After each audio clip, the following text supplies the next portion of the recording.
Hello, so this is my first post for my blog, MBTI Guide from an MBTI guy. No, I'm not a guy, as you may be able to see. I get asked that quite a bit, actually. So, a little bit of background. My name is Sarah, and I have been studying MBTI probably since I was in middle school. So, for the last 10 years about. I actually really got into it heavily when I was 15, so heavily that I actually studied it for about 8 to 12 hours a day. I would get on the computer in the evening and be on MBTI forums, reading, etc., till about 5 or 6 in the morning.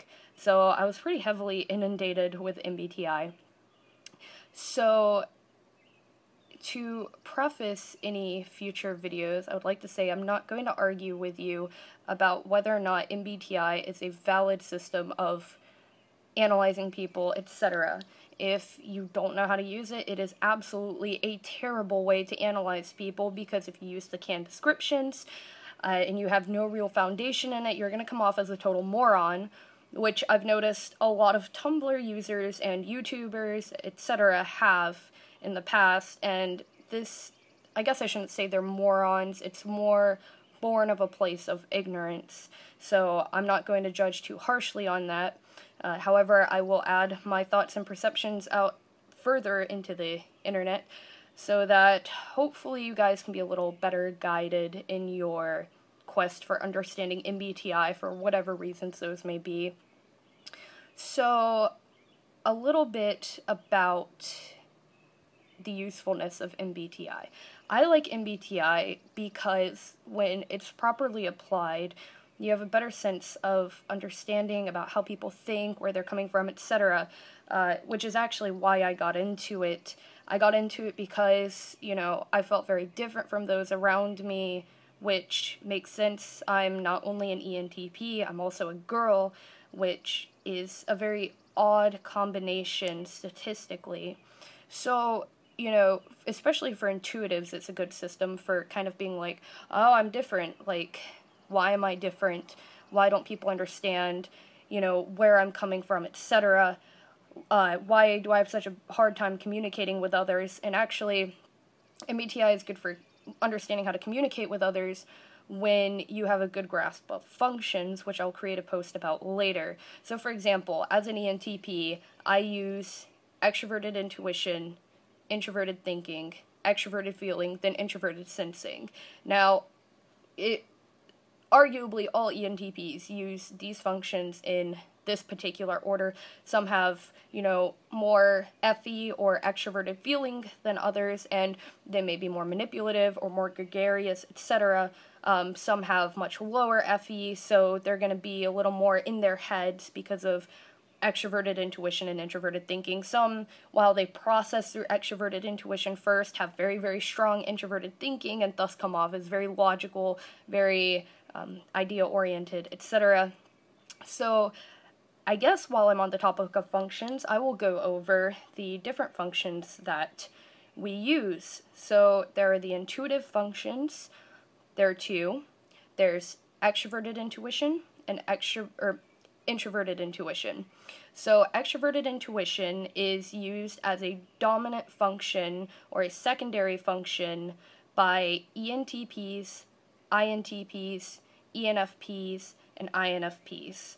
So what is extroverted intuition? Extroverted intuition can be viewed as a web of ideas, very crazy, very scattered in some ways. Think like the 10th Doctor of Doctor Who.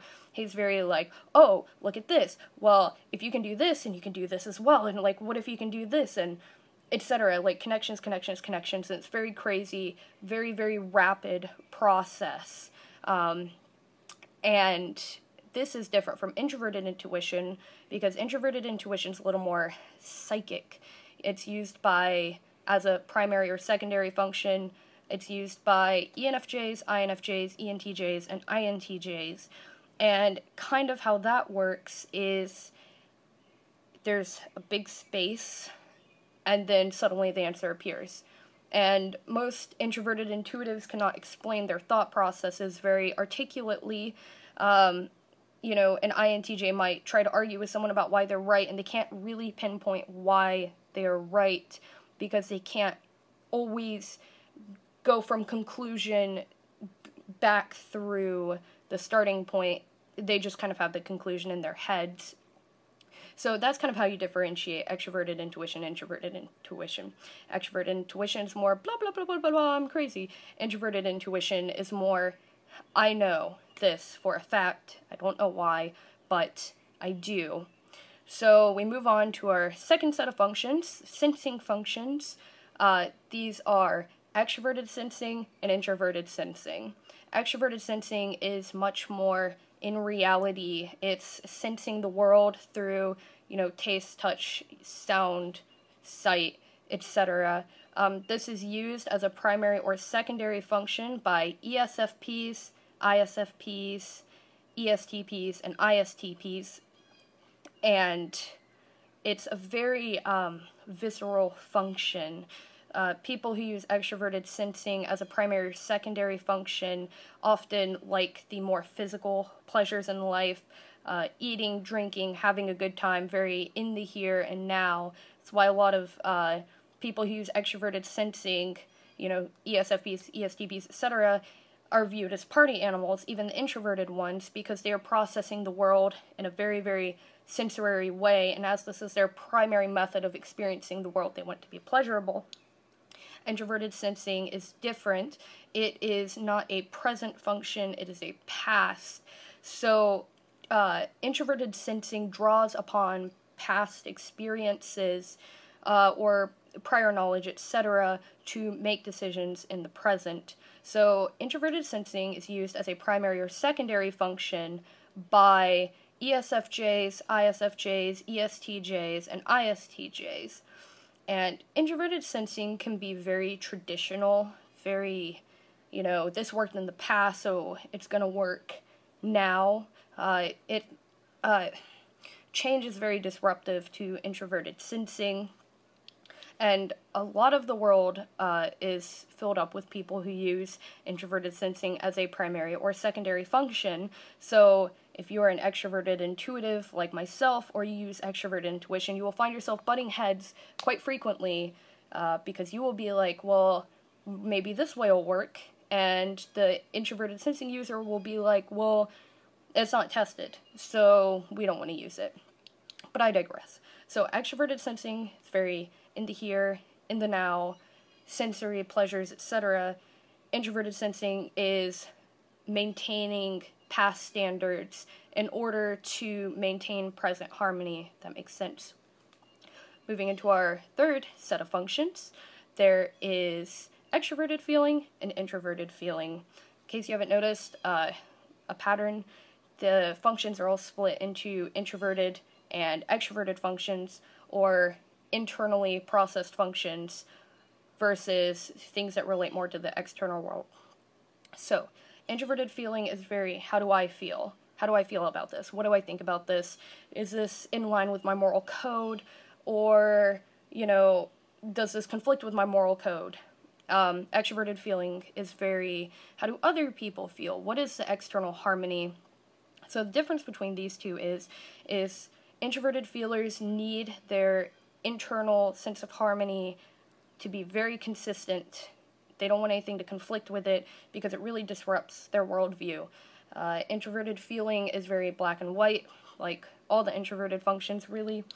And typically introverted feelers, I would say 99 out of 100 times, have a very strong internal moral code. If you ask an introverted feeler, are morals determined by society or are they determined from within? They will answer they are determined from within, because for them morality is not relative, morality is absolute. And this is something you see in any of the introverted functions, which everyone uses introverted functions. My introverted function is introverted thinking. It can be very black and white, very generalized. I try not to do that so much. So, moving into extroverted feeling. Again, extroverted feeling is very external. It's very malleable. If you ask an extroverted feeler who, or how morals are determined, they will typically say it's determined by society, it's determined by your environment.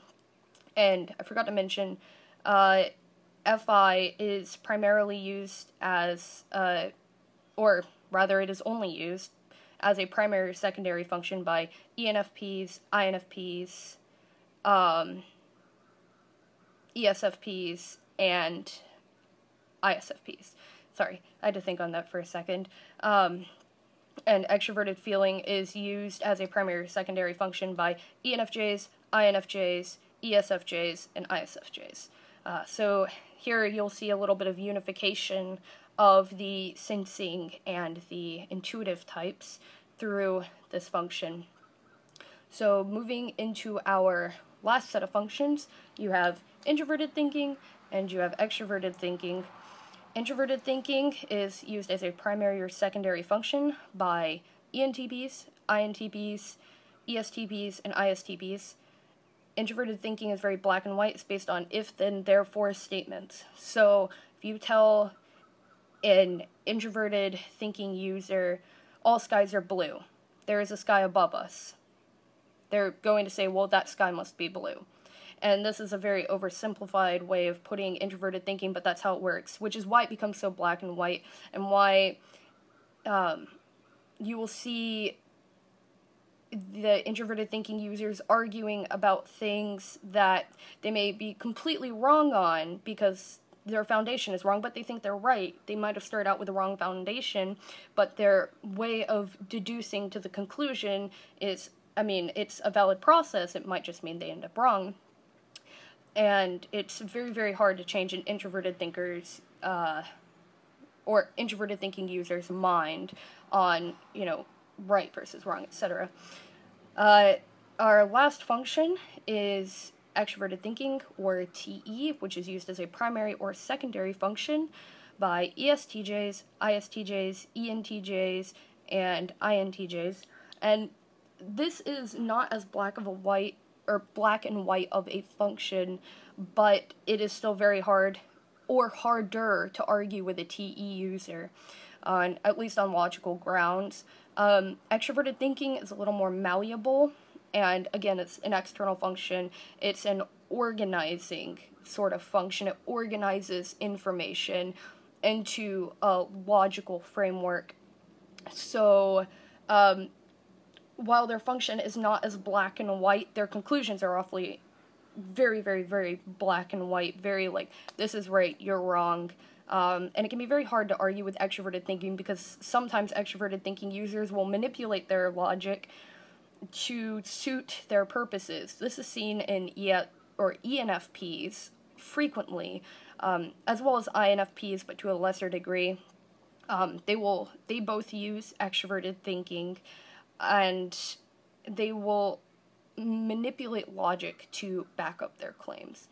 So this was my introductory video that kind of digressed into functions, which is a very important thing to know in my opinion if you want to actually be able to use MBTI. If you try to go off of the 4 letters, you're probably going to find yourself, in many, many cases, I'd say half of all cases, unable to type someone because you don't have a good understanding of functions.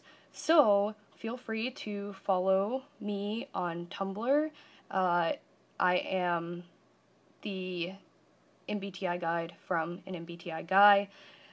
Or you can just follow my YouTube channel, because I'm sure that it will be full of rants and ravings and crazy things as we progress.